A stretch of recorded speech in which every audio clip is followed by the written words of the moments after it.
confidently. Okey, pada petang ini, adakah anda semua telah bersedia?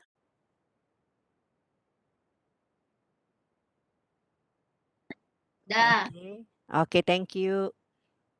Okey.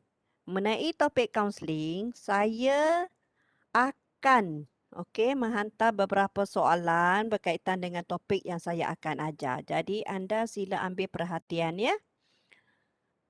Okey. Sekarang saya pergi kepada slide saya yang pertama iaitu Communication and Health Counselling. Okey, iaitu sebenarnya saya akan mengajar pada Capture 6. Tapi disebabkan oleh Puan Rosita mempunyai hal tertentu, jadi saya akan memulakan dengan topik saya pada petang ini ya. Dan kita melihat kepada objektif kita iaitu pertama sekali explain definition of counselling, kedua principle of counselling, ketiga describe 5 ethical and concept of counselling, seterusnya describe type of counselling session. Kalau kita melihat kepada gambar ini, apa yang anda faham tentang gambar ini? Okey, kalau kita lihat di sini, ada beberapa clients dan juga kaunselor. Kalau kita lihat di sini, dia adalah terdiri daripada beberapa clients. Kalau kita tengok di sini, ini kita boleh tafsirkan sebagai satu sesi kaunseling secara berkelompok. Okey. Dan ini pula melibatkan dua orang iaitu seorang kaunselor dan juga seorang kaunselee ataupun clients. Begitu juga dengan gambar yang ketiga. Okey, sekarang kita pergi kepada definisi kita, apakah itu kaunseling. Okey, kalau kita lihat di sini, okey, kaunseling adalah pada asasnya satu proses ya di mana kaunselor assist the counseling to make interpretation of fact relating to a choice, plan or adjustment which he needs to make. Iaitu, kaunselor akan membantu klien ataupun kaunselee membuat tafsiran fakta yang berkaitan dengan pilihan, rancangan ataupun penyelarasan yang perlu dibuatnya. Ini adalah menurut Glenn pada tahun 2004. Seterusnya, kita akan pergi kepada definisi yang kedua, iaitu counseling is a series of direct contacts with the individual which aims to offer him assistance in changing his attitude and behavior. Ini adalah menurut Carl Rogers, iaitu counseling adalah satu siri hubungan langsung ya dengan individu bertujuan untuk menawarkan bantuan kepadanya dan mengubah sikap dan juga tingkah laku.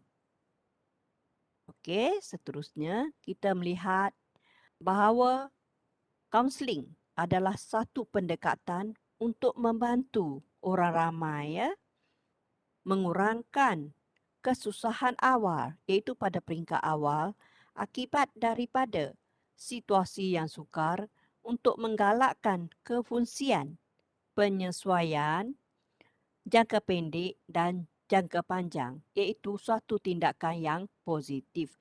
Contohnya, kita sebagai seorang jururawat kaunselor memberi kaunseling kepada klien kita. Klien kita majoriti adalah terdiri daripada pesakit di dalam ward. Contohnya, seorang pesakit yang aktif merokok dan dia mempunyai heart disease. Okey, jadi tujuan kaunseling kita adalah untuk menggalakkan perubahan tingkah laku kepada klien kita, iaitu pesakit yang aktif merokok, smoking ya. Jadi di sini tujuan kita adalah untuk mengurangkan akibat komplikasi merokok terhadap kesihatan klien.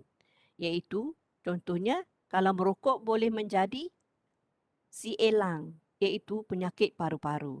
Jadi tujuan kaunseling kita adalah untuk pesakit berhenti merokok ataupun mengurangkan kadar merokok. Kalau dia dah merokok 20 batang, selepas kita mengadakan sesi kaunseling kepada klien, klien mungkin boleh mengurangkan kadar rokok dia kepada 5 hingga 10 batang sehari. Jadi itu adalah tujuan pemberian kaunseling kita kepada klien kita. Okey. Kalaulah anda memberi penerangan tentang definisi ini, kalau boleh berikan contoh sekali ya. Dan seterusnya kita pergi kepada slide kita yang nombor 7. Okey. Kalau kita lihat di sini, apakah elemen-elemen untuk kaunseling? Okay. Pertama, kita melihat adanya seorang kaunselor. Kaunselor ini adalah seorang kaunselor terlatih. Contohnya, anda adalah seorang jururawat telah diberi title sebagai jururawat kaunselor. Jadi, setelah anda mendapat diploma kejururawatan, mungkin akan anda dihantar untuk kursus pula sebagai seorang kaunselor. Jadi di sini kaunselor adalah a person who is professionally able to extend help, iaitu seorang yang berkebolehan secara profesional untuk memberi dan juga menghulurkan bantuan. Tetapi seorang kaunselor mestilah mempunyai pendidikan atau kelayakan ya. Seperti seorang jururawat, anda perlu lulus LGM. Seorang kaunselor pula, anda perlu seek juga exam untuk lulus sebagai seorang kaunselor. Kedua iaitu kaunseling. Sebagai seorang jururawat kaunselor, kaunseling anda adalah klien, iaitu orang yang akan ataupun memerlukan bantuan dan membiarkan dirinya sebagai subjektif untuk diberi kaunseling. Kalau di hospital, klien kita adalah pesakit kita. Sama ada pesakit tersebut tadi adalah pesakit yang mengalami masalah jantung, coronary heart disease, ataupun klien kita adalah seorang pesakit yang mengalami HIV ataupun AIDS. Itu adalah kita punya klien ataupun kaunseling. Seterusnya, untuk menjalankan sesi kaunseling, seorang kaunselor memerlukan tempat ya. Counseling environment, a place to facilitate counseling. Contohnya kalau di Dua Zamrud kita mempunyai satu bilik, iaitu bilik kaunseling. Siapa yang pernah bekerja di Wad Dua Zamrud? Pernahkah anda bekerja di sana? Okey. Irdina Usma binti Zuraidi. Pernahkah anda bekerja di Dua Zamrud? Irdina. Pernah puan. Pernah. Anda pernah masuk dalam bilik kaunseling tu kan? Tak pernah puan. Buat intan je kita orang. Dua intan. Dua intan sebenarnya kita ada satu lagi bilik yang berdekatan dengan bilik di kaunter jururawat berselebahan dengan bilik ketua jururawat yang ada kerusi tu. Dia tidak tulis bilik kaunseling situ, tapi sebenarnya mereka menggunakan bilik tersebut ya untuk memberi kaunseling ataupun health education kepada klien. Pernah tengok kan? Tapi sebenarnya bilik kaunseling kalau boleh bilik yang proper lah, yang sesuai untuk dijalankan sesi kaunseling. Kalau di 2Z tu tengok bilik dia ada meja besar, ada kerusi banyak. Dia bukannya proper place ya, tetapi sekurang-kurangnya mereka menyediakan satu bilik untuk memberi kaunseling kepada klien. Kalau awak pergi bilik macam mana? Kalau bilik yang kaunselor jururawat tu memang ada bilik yang proper, tetapi anda belum pernah lagi ke sana ya. Okey. Ini adalah ciri-ciri elemen untuk menjalankan sesi kaunseling. Kita melihat pula apakah itu bilateral relation. Perhubungan antara kaunselor dan juga kaunseli ataupun seorang kaunselor dengan seorang klien.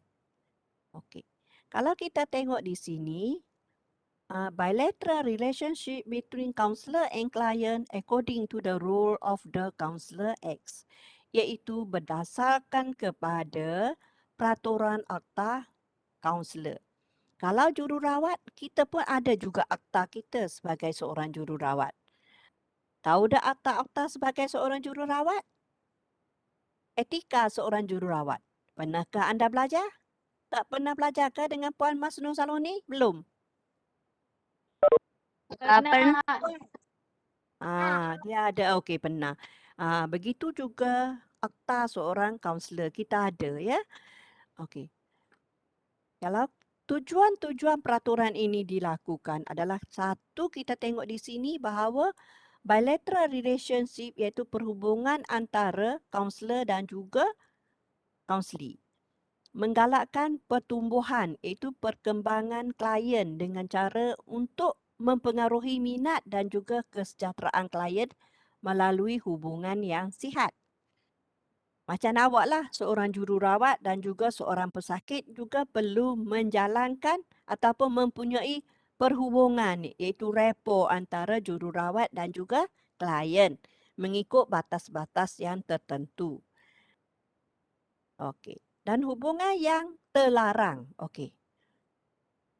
Perhubungan ni bukan perhubungan yang ni tetapi perhubungan yang sihat. Okey. Hubungan-hubungan yang dilarang, satu adalah interaksi, sexual or romantic interaction or relation between the counselor and the current client ataupun counselee. Iaitu kalau boleh, tidak boleh menjalankan hubungan romantik, tak boleh bercinta. Okey, tak boleh menjalankan hubungan intimasi. Perhubungan kelamin lah contohnya. Kalau kita di budaya kita memang kita tidak menjalankan hubungan yang macam itu. Tetapi di negara-negara luar, mereka boleh menjalankan hubungan yang melebihi daripada hubungan antara kaunselor dan juga klien. Okey. Bukan sahaja dengan kaunselor dan juga klien, keluarga klien kita juga kita tak boleh menjalankan hubungan macam tu, ya. Dan walaupun kita telah tamat sesi kita, selepas 2 tahun pun kita tak boleh lagi menjalankan hubungan. Contohnya, jatuh cinta ke apa tak boleh. Tetapi selepas tamatnya session yang terakhir, selepas 2 tahun baru boleh mempunyai hubungan. Baru dibenarkan. Kalaulah kata kita jatuh cinta dengan adik klien kita, kita berkahwin, okey. Ibu dia tak suka kita, dia boleh sue kita. Dan kita memang, orang kata kalau masuk mahkamah, kita memang akan kalah. Okey? Jadi, untuk menjalinkan perhubungan tersebut, selepas daripada perhubungan tu akhir, kena after 2 years. Selepas 2 tahun tu baru boleh. Okey. Seterusnya, perhubungan yang boleh memberi manfaat kepada kaunselor ataupun klien tu sendiri. Contohnya, perniagaan. Okey. Kalau klien itu seorang lawyer mungkin, kita nak buat khidmat perguaman, kita pun minta klien kita tolong kita. Contohlah, kita ada masalah dengan, contohnya saya lah, ada hubungan dengan husband, ada masalah, saya suruh klien kita tu sebagai lawyer tolong saya untuk saya bercerai contohnya dengan suami saya. Kita tidak boleh menggunakan ya klien kita tu sebagai peguam kita.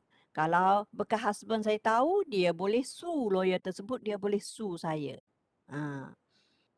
Tapi benda ni tidak berlakulah terhadap kita sebab kita adalah seorang jururawat, seorang kaunselor yang berhemah ya. Dan juga okey, dari segi majlis perkahwinan contohnya. Klien kita ada majlis perkahwinan dan kita nak attend majlis perkahwinan tersebut sebagai seorang kawan. Kita pun tak boleh ya.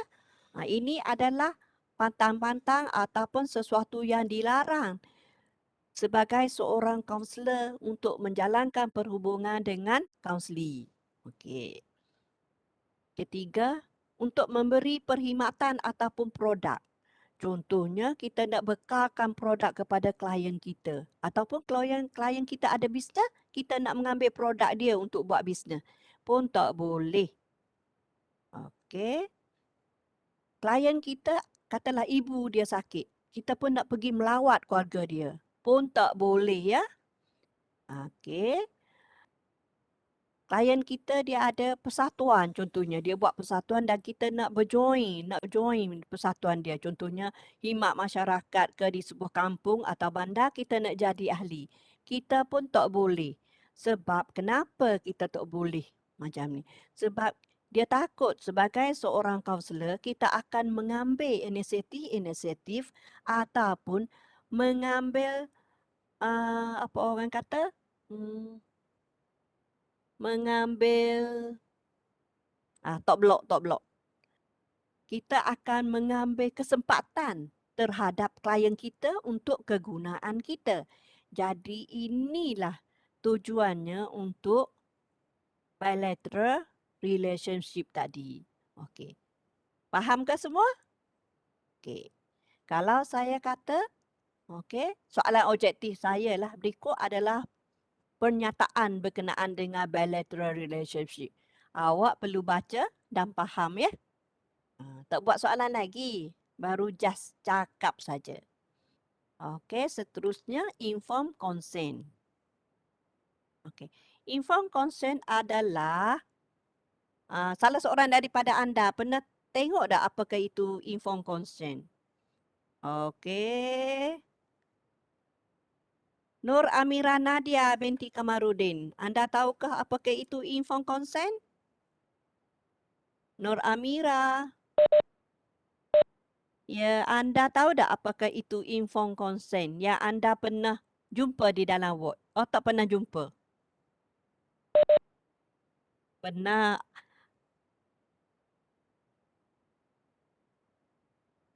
Betul, betul. Good. Very good.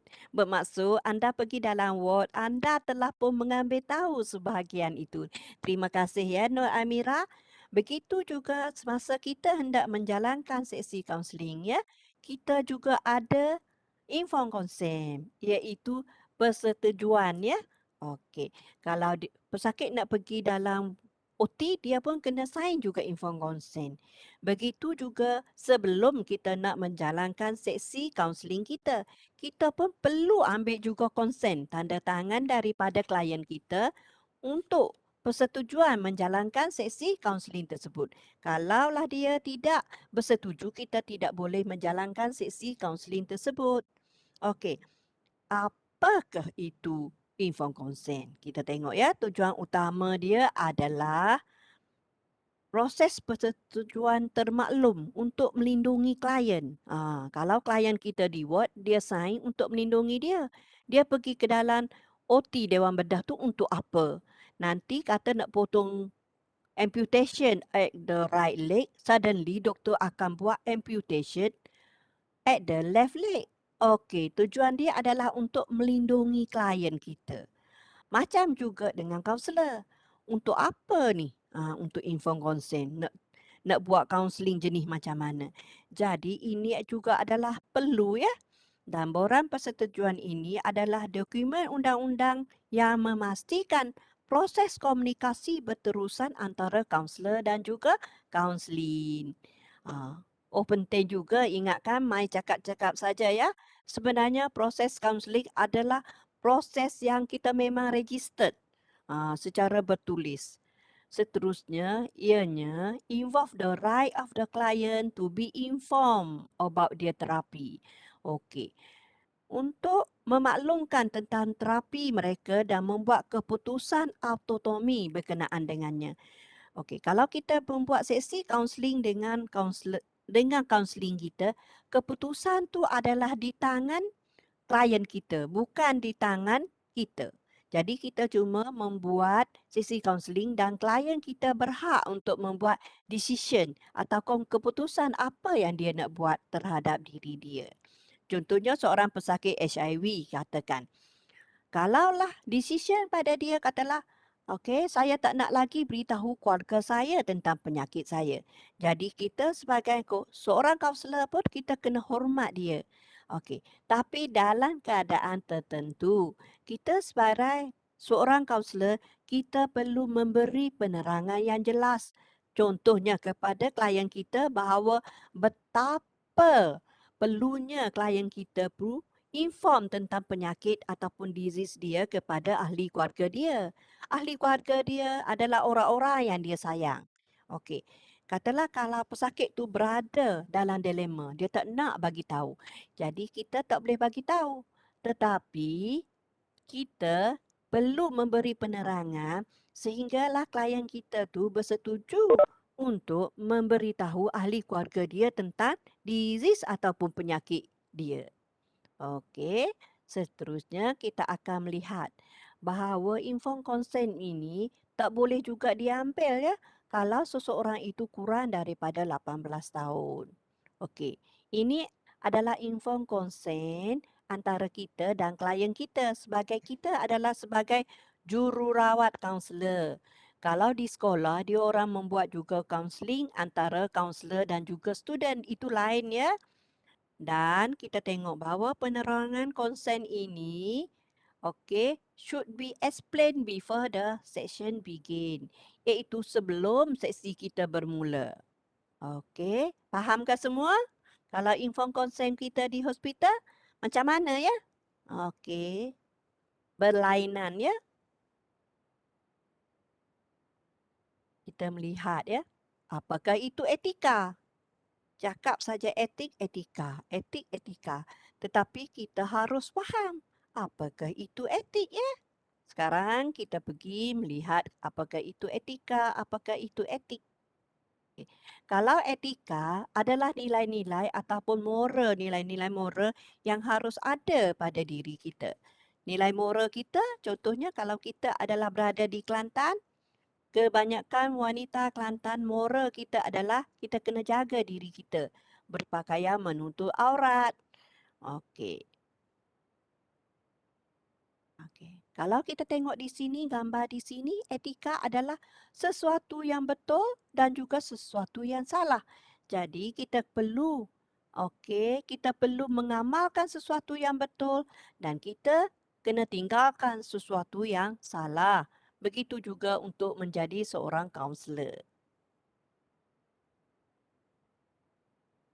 Apakah itu etik? Okey, kita melihat ya bahawa etik adalah guideline ya sebagai panduan berlandaskan prinsip kaunselor dalam kod etika kita. Okey. Tujuan dia adalah sebagai garis panduan. Bermaksud seorang kaunselor tidak boleh membuat sesuatu sesuka hati dia. Etika ni bukan saja garis panduan untuk kaunselor. Kita takut kaunselor menggunakan salah laku terhadap klien. Okey. Sebab mengapa? Falsafah moral adalah tentang apa yang betul dan yang salah dan membawa manfaat terbesar bagi kebanyakan orang. Kita melihat, kenapakah kita memerlukan etika? Why we need the etika? Satu, ia adalah hubungan terapeutik yang tidak seimbang.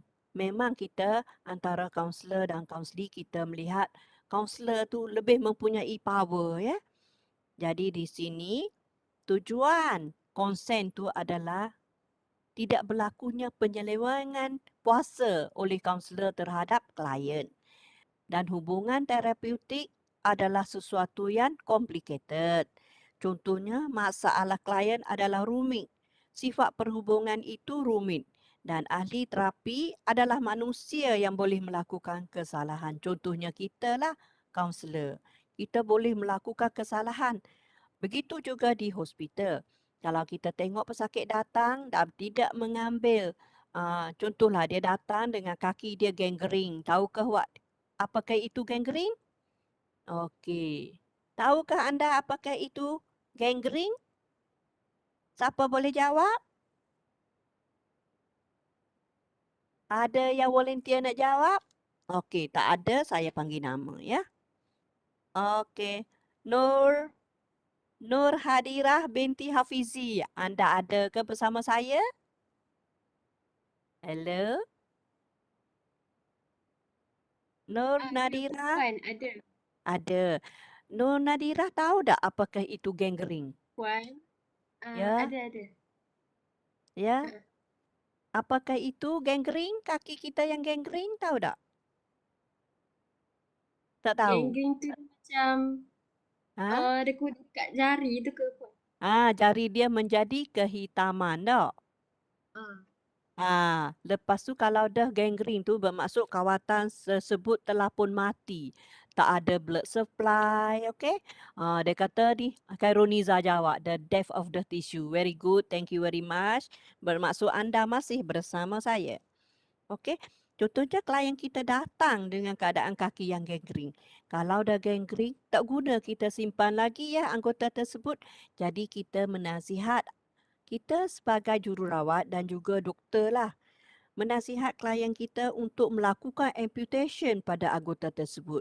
Tetapi klien kita, dia tak nak juga melakukan amputation, pembuangan kaki dia.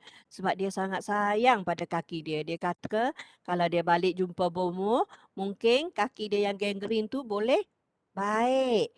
Jadi di sini, tapi kita sebagai ahli kesihatan, kita nak buat juga amputation tersebut. Bila kita nak buat, pesakit kita tak bagi, itu yang pentingnya konsen ya. Macam itulah. Jadi kalau pesakit tidak menandatangani persetujuan konsen tu, kita tak boleh melakukan amputation. Begitu juga hubungan antara kaunselor dan kaunseling. Kita nak buat something, nak buat counselling untuk dia, tetapi dia tak nak menjalankan sesi tersebut dengan kita. Dia tak nak tanda tangan. Jadi, kita tidak boleh menjalankan sesi tersebut tanpa persetujuan daripada klien kita. Itu adalah kenapa kita memerlukan nilai-nilai etika, garis panduan sebelum kita menjalankan sesuatu sesi kaunseling kita. Okey. Jadi di sini garis panduan etika memberikan panduan dan juga accountability. Jadi kalau klien tidak bersetuju, kita tidak boleh menjalankan sesi tersebut. Okey, seterusnya kita pergi kepada apakah itu kod etika. Okey. What are the ethical codes? Kita melihat bahawa mengikut garis panduan ACA dan APA. Apakah itu ACA? Apakah itu APA? Okey. ACA adalah America Counseling Association dan APA America Psychological Association. Di Malaysia pula, kod etika kita adalah mengikut KEK. Kek. Siapa? Semua orang suka makan kek. Tetapi di sini, KEK di sini bermaksud Code of Counselor, iaitu the Board of Counselor Malaysia. Okey? Kalau kita lihat di sini, kod etika adalah garis panduan untuk kaunselor sebagai apa yang boleh dilakukan oleh kaunselor. Dan kod etika ini mula-mula dibangunkan oleh organisasi ACA dan APA. Di Malaysia pula, kod etika ini kita follow melalui KEK, iaitu The Board of Counselor Malaysia. Dan kalau kita melihat di sini, The Board of Counselor Malaysia, dia mempunyai 5 objektif yang utama. Satu adalah untuk provide guideline, iaitu menyediakan garis panduan untuk membantu kaunselor bertindak secara profesional. Jadi kaunselor tidak boleh menjalankan pekerjaan kalau dia tidak mengikut garis panduan, dan untuk menjadi seorang kaunselor dia perlu lulus ujian kaunseling dia ya, baru dia akan mendapat lesen sebagai seorang kaunselor. Okey. Kalau anda nak menjadi kaunselor pun boleh. Selepas anda tamat pengajian anda dan lulus AGM, anda boleh sekali lagi pergi mengambil CJ Counselor. Di Hospital USM, kita ada kaunselor untuk pesakit HIV ya. Kita ada ya. Satu, menyediakan garis panduan untuk membantu kaunselor bertindak secara profesional. Tujuan untuk memberi perkhidmatan kaunseling yang terbaik serta memuput nilai-nilai profesion kaunseling dengan yang sebaik mungkin. The best possible way. Okay? Kedua, untuk mewujudkan prinsip dan menentukan tingkah laku beretika dan juga amalan yang Baik. Ketiga, kita akan melihat mengikut Board of Counselling Malaysia, ia membolehkan ya. Tujuan dia, Lembaga Kaunseling Malaysia menjelaskan tanggungjawab etika semua kaunselor yang berdaftar dengan Kaunselor Malaysia. Okey, saya ada CR, Registered Counselor. Tetapi disebabkan sibuk dengan mengajar, saya tidak mempunyai masa untuk memperbaharui lesen saya. Jadi, apabila saya tidak mempunyai lesen saya tidak boleh menjalankan lagi sesi kaunseling dengan awak semua. Saya perlu bayar lesen saya baru saya boleh menjalankan sesi kaunseling dengan klien saya. Okey. Keempat pula, kita perlu menyokong misi Lembaga Kaunselor Malaysia. Kita perlu ada lesen ya. The support the mission of the Board of Counsellors. Kelima, menjadi asas untuk memproses aduan dan pertanyaan tentang etika yang ditujukan kepada kaunselor. Kalau anda sebagai jururawat, anda perlu daftar dengan Lembaga Jururawat Malaysia, barulah anda boleh untuk menjalankan pekerjaan anda sebagai seorang jururawat. Anda ada PAS LGM, anda perlu juga memperbarui lesen anda setiap tahun. Kalau anda tidak membaharui lesen anda tidak boleh menjadi seorang jururawat. Tapi the first one, anda kena PAS dulu LGM. Okey.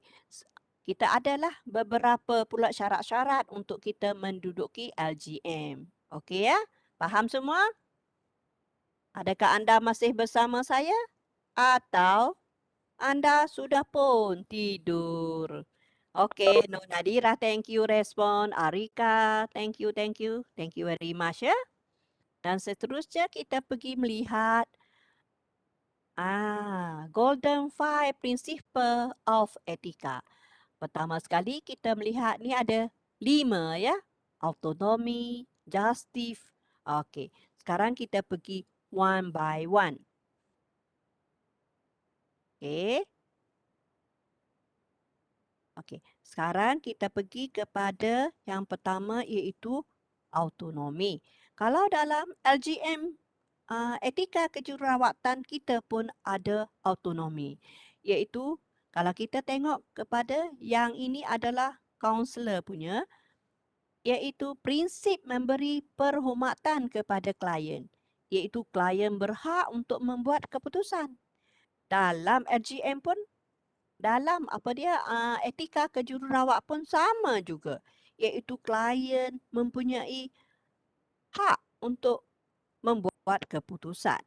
Dan di sini prinsip ini adalah untuk membiarkan klien bebas membuat keputusan. Kalau klien itu tidak bersetuju ya untuk menandatangani konsen, kita tidak boleh menjalankan sesi kaunseling kita. Dan ada 2 pertimbangan ya. Pentingnya untuk klien ni adalah untuk klien berdikari.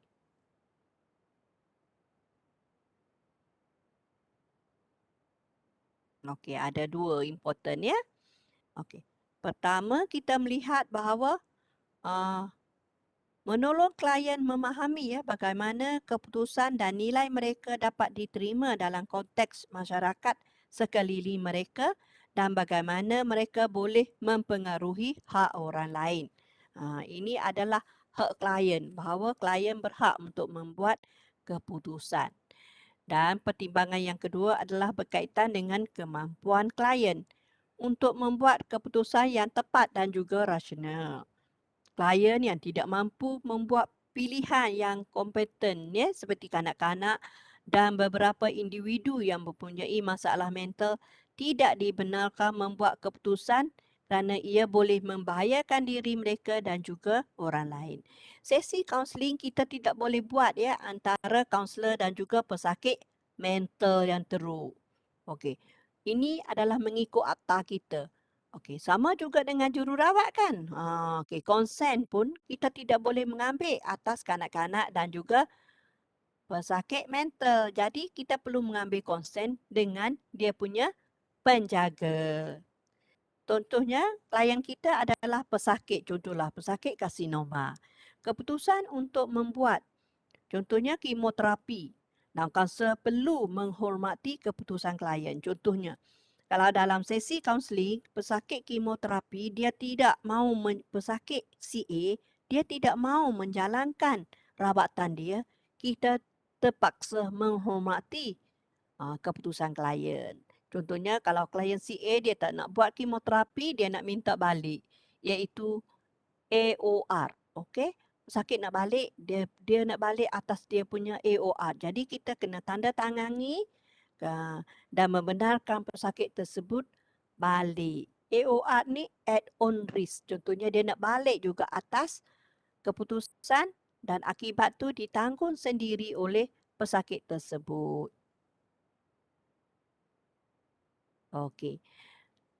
Kedua adalah mengenai justif. Okey, mana justif? Apakah itu justif? Justif adalah bermaksud keadilan, iaitu layanan yang sama rata kepada klien kita tanpa memilih kasih. Kalau kaunseling individu, seorang sahaja klien ya. Kalaulah klien kita klien jenis kelompok, kita harus melayan klien kita tanpa memilih kasih. Okey. Contohnya di sini, kita kata kena layan klien kita sama rata. Jadi contohnya, informed consent tu kalau sama rata menggunakan borang yang sama. Bagaimana kalau pesakit kita adalah seorang yang tiada ataupun yang mempunyai masalah penglihatan? Kalau cakap sedikit kasar ni, tiada penglihatannya adalah pesakit yang buta lah ya.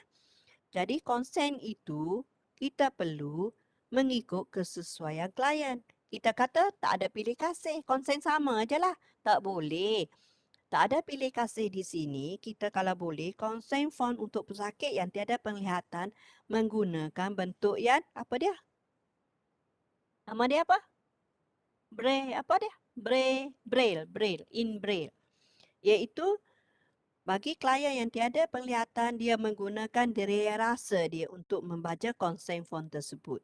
Bagi orang yang biasa, yang boleh membaca, kita menggunakan consent form yang biasa yang mempunyai tulisan. Tetapi tulisan tersebut mestilah tulisan yang boleh dibaca. Kalau masyarakat kita di Kelantan menggunakan bahasa Malaysia, kalau mungkin di luar negeri seperti di Pulau Pinang atau di Kuala Lumpur kita menggunakan bahasa Inggeris, iaitu consent form yang boleh dibaca oleh semua klien kita. Dan keadilan justice ini juga penting ya untuk klien. Kalau boleh kita menerima klien kita tanpa syarat. Miskin, kaya kita terima saja.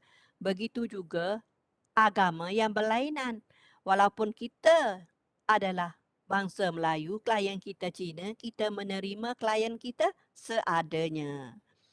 Bukannya kalau kita Melayu, kalau pesakit Cina datang, kita tidak boleh menerima klien kita. Begitu juga dengan saya. Okey, kalau saya Cina, pesakit ataupun klien saya adalah Melayu, saya menerima klien saya mengikut keadilan. Okey, prinsip keadilan kita kalau di hospital macam mana? Tahu tak? Tahu kan? Okey. Seterusnya kita pergi kepada slide kita iaitu tentang kebaikan. Okey. Sekarang kita melihat kebaikan iaitu menggambarkan tanggungjawab klien untuk menyumbang kepada kesejahteraan klien. Kaunselor untuk menyumbang kepada kesejahteraan klien. Secara sederhana, ini bermaksud melakukan kebaikan, bersikap proaktif dan mencegah bahaya jika ada untuk prevent harm. Okey? Okey. Tujuannya, kalau kita tengok di sini, kebaikan juga boleh datang dalam berbagai bentuk seperti pencegahan dan tindakan intervensi awal yang boleh menyumbang kepada kebaikan klien. Okey. Semasa kita memberi sesi kaunseling, kebaikan ni kita mungkin boleh memberi cadangan dan berdasarkan kepada keputusan klien sama ada setuju ataupun tidak untuk follow dengan cadangan kita, intervensi yang kita beri kepada klien kita. Okey, contohnya pesakit HIV tadilah. Okey, dia tidak ingin, okey, memberitahu ahli keluarga dia bahawa dia pengidap HIV. Kenapa dia tak nak beritahu keluarga dia? Dia takut isteri kesayangan, anak-anak dia akan pulaukan dia sebab dia ada penyakit HIV. Penyakit HIV adalah penyakit yang paling ditakuti ya. Dulu orang takut HIV, sekarang orang paling takut apa? Penyakit COVID-19 kan. Kalau cakap COVID, semua orang takut. Okey, contohnya dia positif COVID-19 dan dia tak nak beritahu isteri dia. Boleh ke tak? Okey. Kita sebagai seorang kaunselor, kita kena memberi penerangan juga kepada pesakit kita atau klien kita bahawa ia perlu memberitahu kepada keluarga dia. Kalau dia tidak memberitahu dia positif, dia balik, dia akan membawa disease tersebut kepada wife dan juga anak dia. Okey. Ini adalah tugas kita lah. Walau bagaimanapun kerajaan Malaysia menyediakan beberapa akta ya. Kalau dia positif, dia kena pergi kepada pusat kuarantin. Kalau dia ada kediaman yang sesuai untuk dia kuarantin di rumah, dia boleh menjalankan kuarantin tersebut di rumah dia. Okey. Seterusnya mengenai berniat baik. Di sini, prinsip berniat baik iaitu konsep yang tidak boleh membahayakan orang lain. Biasanya ia ditaksir sebagai perkara yang paling penting ya, iaitu jangan sakiti. Prinsip ini dianggap oleh sesetengah pihak sebagai paling kritikal daripada semua prinsip. Walaupun secara teorinya ia adalah sama penting. Berniat baik pun dia sama penting juga ya. Dan prinsip ini mencerminkan kedua-duanya untuk tidak menimbulkan kemudaratan yang disengajakan dan tidak terlibat dalam tindakan yang berisiko atau membahayakan orang lain. Okey, contohkanlah kalau pesakit tu HIV katakan. Okey.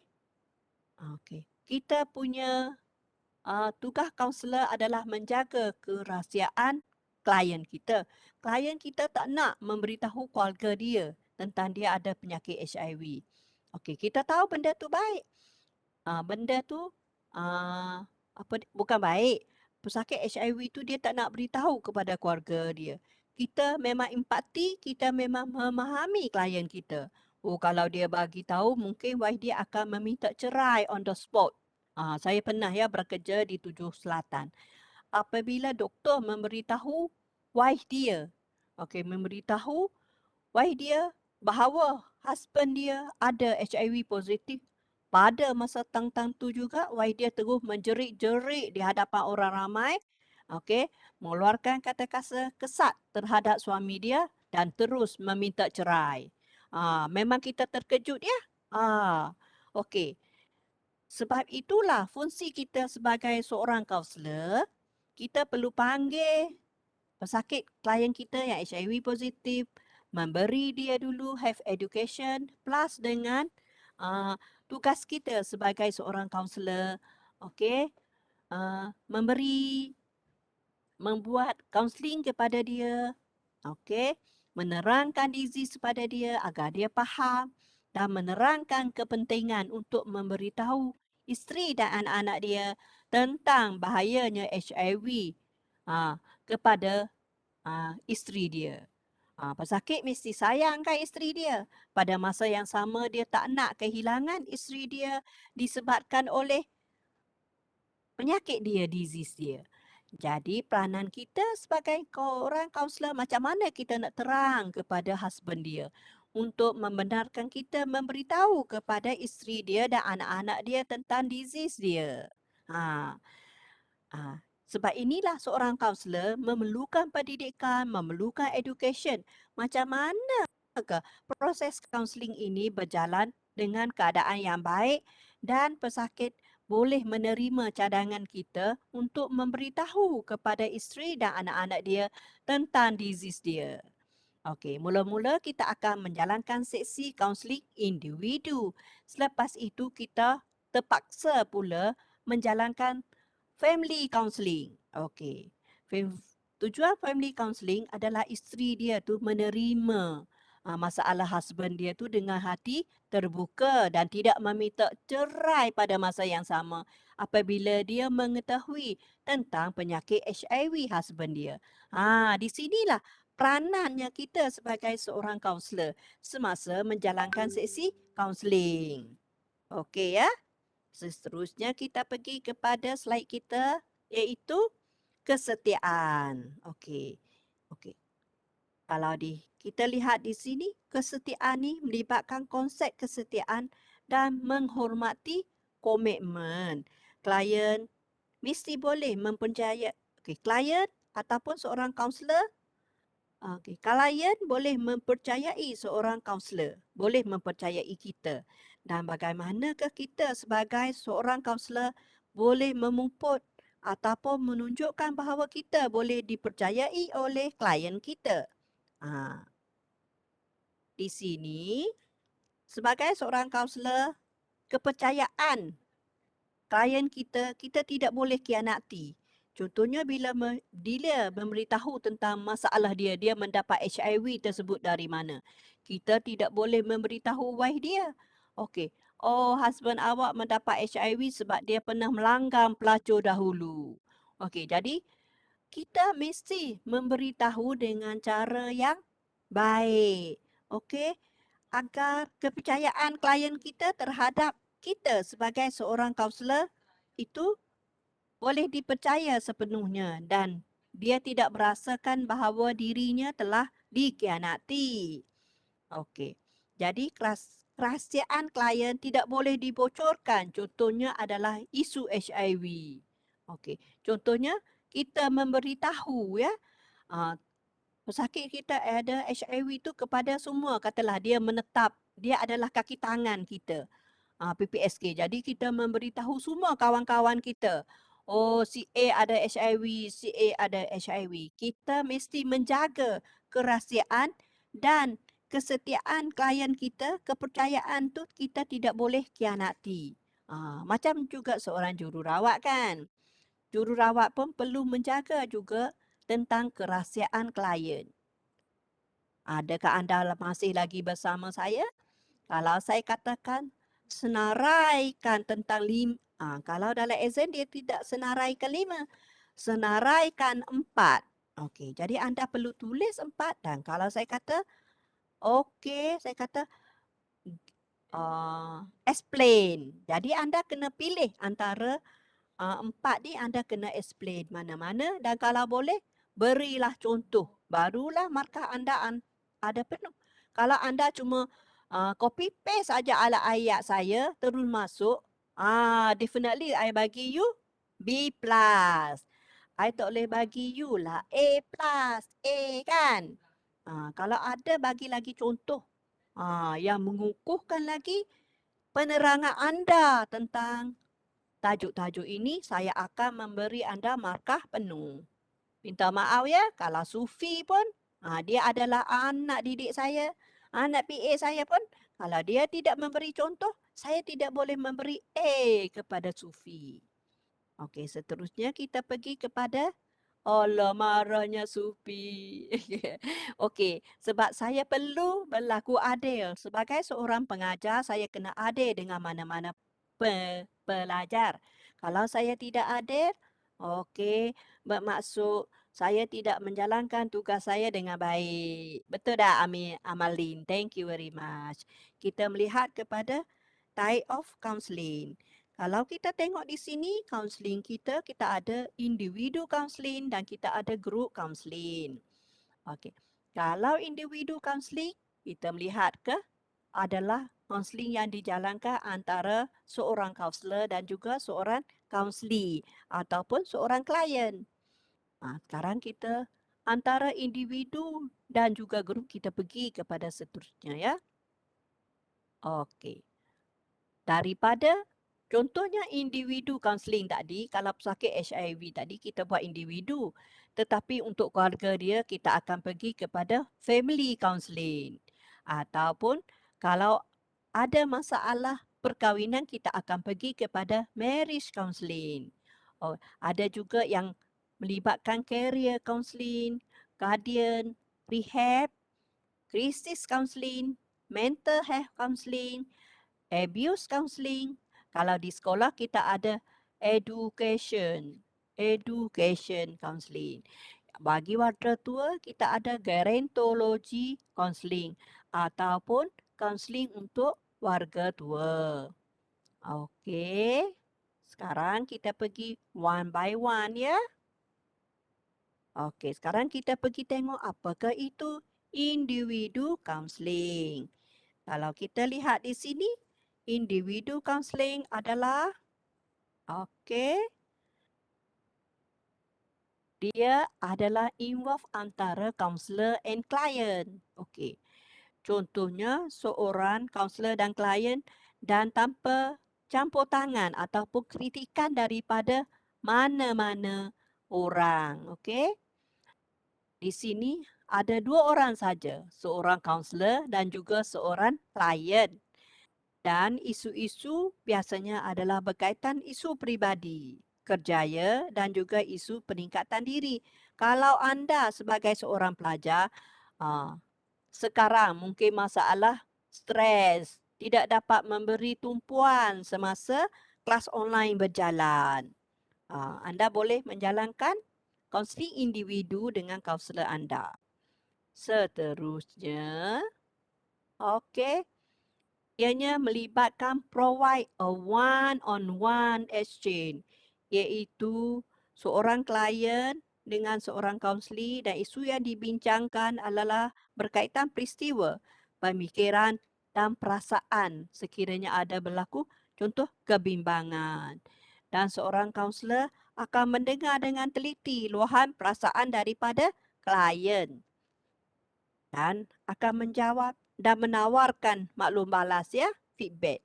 Contohnya seorang kaunselor dengan pesakit HIV, seorang kaunselor dengan seorang pelajar. Kita pergi pula kepada group counselling. Group counselling adalah kita melihat gambar adalah sekumpulan ya, sekumpulan orang yang mempunyai contohnya pengalaman, kebimbangan ataupun klien ini adalah daripada kumpulan yang sama. Okey. Kalau contohnya saya pernah menjalani sesi kaunseling dengan sekumpulan pesakit yang mengambil metadon. Bila seorang penagih dadah, dia nak meninggalkan penagihan tersebut, jadi dia akan mengambil metadon, iaitu sejenis ubatan ya. Bila dia ambil metadon, mungkin gian dia tu akan berkurangan. Jadi saya perlu menjalani sesi dengan sekelompok klien yang mempunyai masalah penagihan dadah dan sedang mengambil rawatan metadon. Okey. Dan kaunselor dia akan mengetuai perbincangan dan memberi sokongan. Okey. Sokongan kepada klien iaitu sekelompok. Di sini ahli kumpulan ataupun klien tu akan belajar juga ya cara bercakap, berkongsi masalah mereka. Mungkin mereka boleh membincangkan tentang isu-isu tentang kebimbangan, depression ni adalah kemurungan ya. Kesengsaraan, grief, loss, trauma ataupun tentang disease mereka. Kalau kumpulan yang mempunyai disease mungkin kumpulan yang mempunyai diabetes. Penyakit kencing manis. Okey, itu adalah klien yang sama. Ataupun terdiri daripada pesakit hypertension. Mempunyai masalah yang sama. Okey. Kita pergi kepada seterusnya. Okey.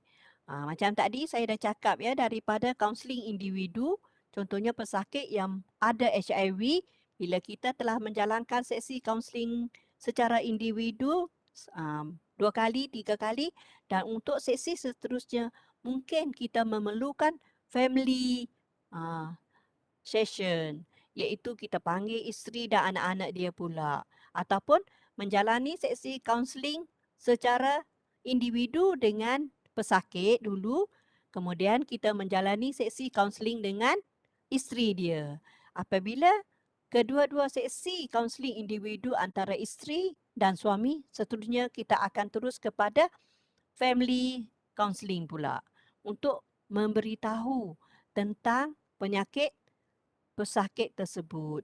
Pada masa ini, kita memerlukan persetujuan daripada klien kita untuk kita memberitahu wife dia tentang disease dia. Kalau pesakit tidak bersetuju, kita tidak boleh memberitahu. Tetapi kita perlu menjalankan sesi kaunseling tu bila ada kepercayaan, cara kita menggunakan kaedah kaunseling kita agar klien kita bersetuju untuk kita mendedahkan tentang disease dia kepada isteri dia. Baru kita boleh menjalankan sesi family counselling. Okey.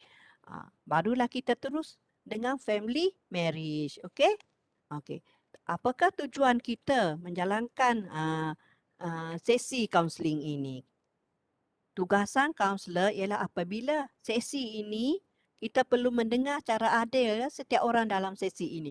Macam mana pandangan wife dia, bagaimanakah pandangan isteri dia, dan kita tidak boleh berat sebelah. Contohnya kita menyokong isteri dia.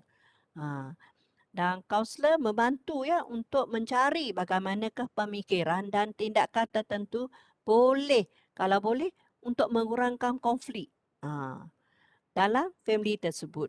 Dan ahli keluarga juga akan mempelajari cara untuk menyokong satu sama lain semasa during the stressful times. Contohnya kita tahu bahawa husband dia ada masalah. Jadi isteri dia akan menyokong ya suami dia untuk menjalani ataupun menghadapi saat-saat yang amat memberi tekanan kepada suami dia. Dan bukannya meminta perceraian seperti yang kita paling takut ya dalam kehidupan seorang klien HIV. Okey. Seterusnya kita pergi kepada slide kita iaitu career counselling. Okey, career counselling ini adalah ianya biasanya berkaitan dengan tempat kerja kita. Okey. Kalau career counselling ini, kalau anda contohnya seorang pelajar tingkatan 5 masih lagi mencari-cari identiti diri anda, apakah saya hendak bekerja selepas ini. Career counselling juga adalah satu kaunseling yang paling bagus untuk anda membuat pemilihan yang tepat ya. Lepas ni saya nak bekerja sebagai apa ya? Okey. Ada juga orang yang contohnya lah masuk ke USM untuk menjadi seorang jururawat bukan sebab minat tetapi disebabkan oleh tak ada pilihan puan, paksaan daripada keluarga. Apabila anda bekerja, anda akan menghadapi krisis identiti anda iaitu career counselling anda. Pada masa ini anda memerlukan kaunseling lah untuk anda menyelami tentang pekerjaan anda. Bila kita tanya-tanya, puan, saya join School of Nursing ni disebabkan oleh paksaan daripada keluarga saya. Kalau anda dah join kerana paksaan, anda perlu mencintai karier anda. Kalau anda tidak mencintai karier anda, bagaimana anda boleh menjadi jururawat yang baik? Tak apalah, mungkin disebabkan paksaan lama-lama karier anda sebagai jururawat, anda menjadi mencintai karier anda. Seperti juga saya. Saya memang tidak mencintai karier saya sebagai seorang jururawat. Cita-cita saya untuk menjadi seorang guru. Tapi disebabkan pada masa tersebut, apabila saya membuat permohonan sebagai guru, saya ditolak. Kebetulan saya memohon diploma kejururawatan, saya diluluskan. Saya tak ada pilihan, saya pergi juga. Sebab apa? Saya tidak ingin kahwin awal. Kalau saya berada di rumah, mungkin saya terpaksa dikahwinkan dengan orang yang saya tidak cintai. Jadi saya memilih karier saya sebagai seorang jururawat. Okey, apabila saya menjadi jururawat, saya meneruskan cita-cita saya sebagai seorang guru pengajar.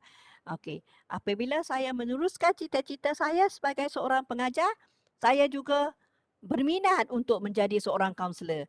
Jadi saya menyambungkan pelajaran saya daripada diploma kejururawatan, saya ambil ijazah kejururawatan dan seterusnya saya ambil master in counselling sebab saya minat menjadi seorang kaunselor. Tetapi disebabkan oleh pekerjaan saya sebagai seorang pengajar, saya tidak boleh meneruskan cita-cita saya sebagai seorang kaunseling. Jadi cita-cita saya masih lagi tercapai ya sebab saya adalah seorang guru. Okey. Tetapi sekiranya anda bekerja, contohlah ada juga beberapa jururawat yang bekerja di dalam ward tetapi menunjukkan sikap yang sambil level, tidak hadir bekerja. Jadi mereka akan dirujuk ke unit kaunselingnya oleh ketua jururawat mereka. Di sinilah bermulakan counselling career counselling untuk mengubah jururawat tersebut macam mana ke dia untuk menjadi jururawat yang baik. Memang anda tidak suka menjadi jururawat, tetapi apabila anda telah memilih bidang tersebut, anda perlu bekerja dengan tuluh ikhlas. Okey, agar duit yang anda terima itu adalah duit yang halal. Okey. Okey.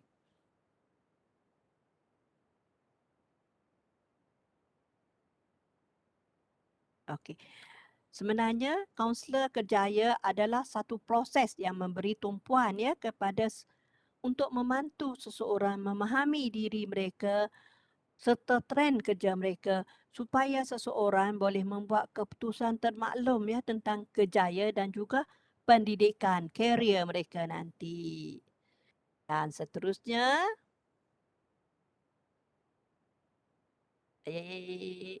sorry ya, ada masalah dengan saya punya mouse tertikus. Okey, iaitu okey, school counselling. Okey, sekarang kita melihat kalaulah kata kaunseling untuk pelajar sekolah pula, kita melihat bahawa murid dan pelajar berkemungkinan ya berkongsi kebimbangan mereka termasuk ketakutan. Apa yang pelajar takut? Mereka takut menghadapi peperiksaan, takut gagal. Mereka juga kecewa ya sekiranya mereka tidak mendapat keputusan seperti yang mereka inginkan. Keresahan dan kebimbangan. Okey, kebimbangan ya. Kadang-kadang pelajar juga akan takut dengan guru mereka ya. Memang mereka takut sekali. Okey. Dan kita tengok bahawa kaunseling sekolah juga memang memainkan peranan yang penting ya. Okey, kita tengok bahawa pengetua mungkin perlu mengetahui sebab pelajar berprestasi rendah atau dituduh melakukan sesuatu salah laku ya untuk mendapatkan mereka, untuk memberi mereka sokongan emosi. Kadang-kadang pelajar di sekolah, mereka menunjukkan sikap mereka yang teruk disebabkan oleh masalah lain. Okey. Kalau kajian yang dijalankan menunjukkan pelajar mempunyai masalah di